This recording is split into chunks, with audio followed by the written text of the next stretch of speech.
Hello, everyone, and welcome back to Straight Down the Middle. Here's something I've heard so many times about the Trump verdict. People have said to me, people against the conviction, they say to me, look, Professor, come on. This was obviously a politically motivated prosecution. Bragg said he was going to go after Trump when he was running for office, and he did. Isn't that enough to make it unconstitutional? Well, I want to do an episode on that because it's a very good question. I want to try to walk you through that and give you the arguments on both sides, so let's jump right in. First of all, it's true. District Attorney Bragg, running for office, said over and over that he was going to go after Trump. He said, I'm the best candidate to go after him. He used those terms, go after him. He repeatedly denounced President Trump's policies. He one time said that Trump had embraced white nationalism, and he made it clear that he thought that a Trump presidency would be a danger to the nation. Is that enough to make it unconstitutional? Well, how about this? We add to this that here's something else we know, that once Bragg got into office, we know that he looked for crimes that he could prosecute Trump for. He had his office consider several different crimes. He finally settled on this business records falsification crime, and he went after him, and he got him. Is that enough to make it unconstitutional? Well, it's troubling for sure. Have you ever heard the phrase, show me the man and I'll find you the crime? Well, that was a saying popular in Soviet Russia under Stalin. Supposedly, it's what Stalin's notorious chief of the Secret Service, secret police, said to him. And we do not want that to be the principle of the American criminal justice system. But is it enough to make the prosecution unconstitutional? There's a counter-argument. We could call it the Al Capone argument. Let me tell you what it is. Imagine 100 years ago, some district attorney running for office says, I'm the best candidate to go after Al Capone. My rival candidates, they're afraid they won't do it, or they're in his pocket. Vote for me and I'll go after Al Capone. And then let's say he gets elected to be district attorney. He starts looking for different crimes to prosecute Al Capone, and he finds a tax crime, didn't pay his taxes, and he prosecutes him and he gets him for a tax law violation. Well, most people think there'd be nothing unconstitutional about that. So maybe it's not enough for a prosecutor to say he's going to go after somebody and then go after him. Maybe that's not enough to make a prosecution unconstitutional. But of course, there's a difference. In the Al Capone case, the prosecutor's not going after Al Capone for his political activity or his political viewpoints. And of course, that's what a lot of people think Bragg was doing, going after Trump specifically to derail his candidacy because of opposition to his politics. And if that's what he was doing, well, that is unconstitutional. That's called selective prosecution. You cannot prosecute somebody because you don't like their politics out of hostility to or in retaliation for their political activity. That's just straight up unconstitutional.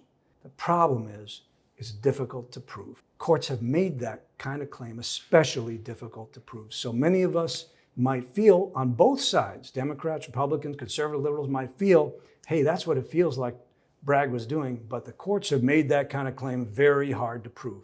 Many courts have said there's got to be a comparator. What's a comparator? Well, let me explain what a comparator is. It's got to be a case that's similar. Somebody committed a similar offense, but was of a different political viewpoint or from a different political party, and the state didn't prosecute them. If you've got a comparator like that, then maybe you can make a claim of selective prosecution. Okay, let me give you an example of a comparator like that. This comes out of a case from the District of Columbia not long ago. It's the summer of 2020. A small group of pro-life protesters stage a protest, and as part of their protest, they chalk up a bunch of sidewalks, city sidewalks, with their message, Preborn Lives Matter, or something like that. Preborn Lives Matter. They put it in chalk on a sidewalk and they get arrested. What did they get arrested for? Defacing public property. They're arrested under the District of Columbia's defacement ordinance. And guess what? Under that ordinance, they were probably guilty of defacing public property. But the defendants, they said, hang on a second, just down the street, this is summer of 2020, remember, they said down the street and throughout the city, there are much bigger protests going on, and people are chalking up sidewalks and chalking up streets and buildings with the message, Black Lives Matter. It's happening all over the city, and nobody ever prosecuted them. Not one single prosecution for defacement of public property, but you're coming after us, and you're charging us with defacement of public property? And the District of Columbia Circuit, in a decision from just last year, they said, now that's a comparator. With that allegation, if you can prove that, you've just stated a good selective prosecution claim. Now, of course, that's really hard to find. A case, same time, roughly similar kind of crime, roughly similar facts, but from a different political party, different political views. You're almost never going to find that, right? Well, amazingly, there might be a comparator like that in this Trump case. I couldn't believe it when I first read about it, but let me explain it to you. It involves Hillary Clinton. You got to remember the core of the case against Trump. What's the core of the case? Prosecution says Trump falsified business records. How? Well, he took some campaign finance expenses. That's $130,000 in hush money paid to Stormy Daniels. The state says those were campaign expenses, but the Trump organization called them legal expenses. And that was false. That's what the prosecution says. That was false. They were campaign expenses, not legal expenses. And because they were campaign expenses, but not reported as such, that's a campaign finance violation. So that was the heart and remained the heart throughout the case of the prosecution's case against Trump. Now, here's what's so amazing. In 2022, just a couple years ago, the Federal Election Commission determined that the Hillary Clinton campaign had committed a campaign finance violation. What was it? They found that in 2016, the very same year that these events concerning Trump took place, that the Clinton campaign had paid money to fund the Steele dossier. Do you remember the Steele dossier? It was a report containing very scandalous and supposedly incriminating allegations against then candidate Trump. Well, we didn't know it at the time, but it turns out that the Steele dossier had been funded by the Clinton campaign. And when it was discovered that the Clinton campaign had funded the Steele dossier, the Federal Election Commission started looking, well, how did you report those payments? And it turned out that the Clinton campaign had reported them as legal expenses. That's right, as legal expenses. And the FEC said, those weren't legal expenses. Those were campaign finance expenses, and that violates campaign finance law. You can't call campaign expenses legal expenses without reporting them. Well, that's a surprisingly similar set of facts. But here's the thing. They were never prosecuted by the New York district attorneys. And of course, the Clinton campaign was headquartered in New York City. So they could have been. And these facts had all come out by 2022. According to public records, there was never a single prosecution, not of Hillary Clinton, not of anybody associated with her campaign, for falsifying business records to cover up a campaign finance violation, notwithstanding the fact that you got, on the surface of it at least, very similar facts. Now, I don't know all the facts of the Clinton campaign finance violation.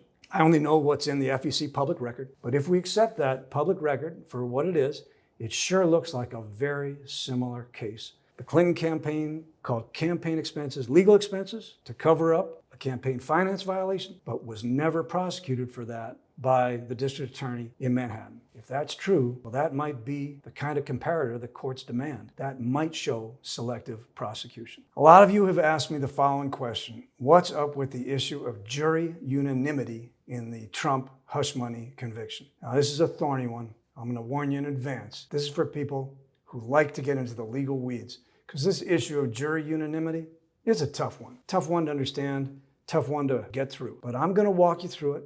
And I promise you, I will give you the arguments on both sides. And I hope that once I've done that, you'll understand this issue better. So let's dive right in. Okay, so under the United States Constitution, in every criminal prosecution, the jury has to be unanimous. Now, you might be surprised to hear this, but until just a few years ago, that right, even though it's in the Bill of Rights, only applied in federal prosecutions, not state prosecutions. But as it happens, just a few years ago, the Supreme Court of the United States said, you know what? We've been wrong for 100 years. That right applies in state prosecutions just as much as in federal prosecutions, at least in state felony prosecutions. And of course, that's what the prosecution of former President Trump was, a felony prosecution. So, jury unanimity requirement did apply. And here's what the state's going to say. Where's the problem? The jury was told they had to find unanimously that Trump falsified business records and that he did so to conceal a violation of New York election law. Okay, so what's the problem? There was jury unanimity. They were so instructed. They so found. Where's the problem? Well, the Trump team is going to say, hang on, there's still a big problem.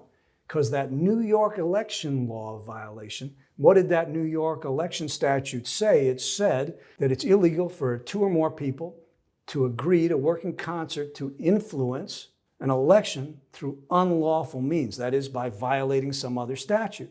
And Judge Mershon instructed the jury they did not have to be unanimous with respect to those unlawful means. Judge Mershon threw a bunch of theories of what those other statutory violations might be at the jury. He threw three different theories at the jury. At a minimum, he said it could be a tax law violation, could be a campaign finance violation, could be a violation of New York's business records falsification statute, the same statute that Trump was prosecuted under, which introduces a whole other element like a circularity, but put that aside. He said to the jury, you may consider any of those possible theories of a statutory violation, and he didn't say that you can only consider those. He said you may consider those and you don't have to be unanimous. So the Trump team says that's a non-unanimous jury verdict and that's unconstitutional. Now, the state's going to come back and say, no, that's not unconstitutional. Everybody knows that the means by which a defendant commits a crime, how he commits a crime, the jury doesn't have to be unanimous about that. And the state's got some case law on its side because the Supreme Court, in a series of decisions, has held that when it comes to what the court calls the brute facts underlying a crime, the jury doesn't have to be unanimous. What does that mean? I'll give you an example. Let's say defendant's charged with murder. There was an altercation, bunch of people. Defendant is said to have murdered the victim. But 6 of the juries, they think, yeah, we're convinced the defendant murdered the victim, but we think he did it by shooting him. And the other 6 say, no, we don't think he did it by shooting him, but we're convinced that he murdered the victim with a knife. Well, guess what? Under Supreme Court precedent, that's constitutional. 6 could think he did it by gunshot. 6 could think he did it by a knife. No problem. And so the state's going to say, well, this is just the same. It's just like that. The underlying facts, the jury doesn't have to be unanimous about. But the Trump team will come back and say, well, hang on. That's not how it works. The Supreme Court has also told us this, that if the jury is presented with different crimes, not just different underlying facts, but different kinds of crimes. So the jury is told both that the defendant murdered the victim and that the defendant robbed the victim. And 6 jurors think, yeah, we believe he murdered the victim. We don't think he robbed him. And 6 believe, no, we think he robbed him, but we don't think he murdered him. That's not a unanimous jury verdict. You cannot convict on the basis of 6 thinking murder and 6 thinking robbery. Those are 2 different crimes. And if it's 2 different crimes, that's not unanimous. So this Trump people are going to say these different theories of the unlawful means by which they were supposedly trying to influence the election, those are different crimes. You got a tax crime, you got a campaign finance violation, and you've got a business records falsification crime. Those are different crimes. So the judge was inviting non-unanimity with respect to different crimes, therefore unconstitutional. That's what the Trump people will say. But wait, the state has a counter-argument. The state's going to say, not so fast. This was a conspiracy crime. The New York statute, remember, says 2 people or more can't agree to try to influence an election through some illegal conduct. And the state's going to say conspiracy laws are different. They function totally differently. And when it comes to conspiracy laws, you do not have to show unanimity. But the Trump team's going to come back and say, well, actually, you're right, in part, conspiracy laws are different in many ways, but they're not with respect to unanimity. And the Trump team's going to have some cases it can point to, and let me tell you what those cases are. I told you we'd be getting into the legal weeds here, but if you're interested, here's how it works. There's a federal statute. It's called the RICO statute. I'm sure many of you have heard of it. It's the federal racketeering statute. And under the federal RICO statute, one of the crimes you can be charged with is conspiracy. Conspiracy to run an enterprise, a business or something, run an enterprise through a pattern of unlawful acts, through unlawful means. Kind of like the New York election statute, influence an election through unlawful means, RICO, running an enterprise through unlawful means. Well, when it comes to charging conspiracy under RICO, the government has often tried to say, hey, we don't have to convince a unanimous jury of the unlawful acts that the defendants were conspiring to commit. The jury doesn't have to be unanimous. They can, 4 of them can think one crime, 4 of them can think another, it's fine. But the federal courts have said that's not fine. The jury can disagree about the underlying facts, what the Supreme Court calls brute facts, but if the prosecutors are alleging different crimes, so the prosecutors put before the jury the idea or evidence suggesting that defendants conspired to run the enterprise through acts of murder or acts of embezzlement or acts of robbery, federal courts say, no, you cannot have non-unanimity there.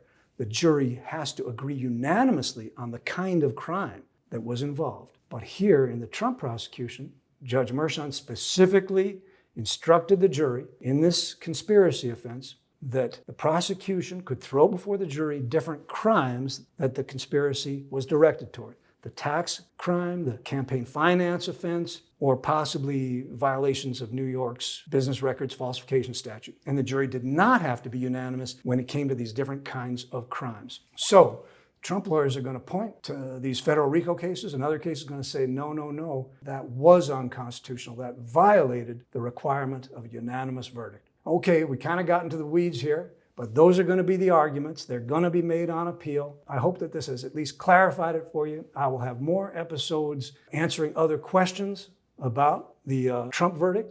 And feel free to keep shooting me more questions if you like. You've asked me some great questions. You can ask me on YouTube. You can ask me on X. I will do my best to answer them.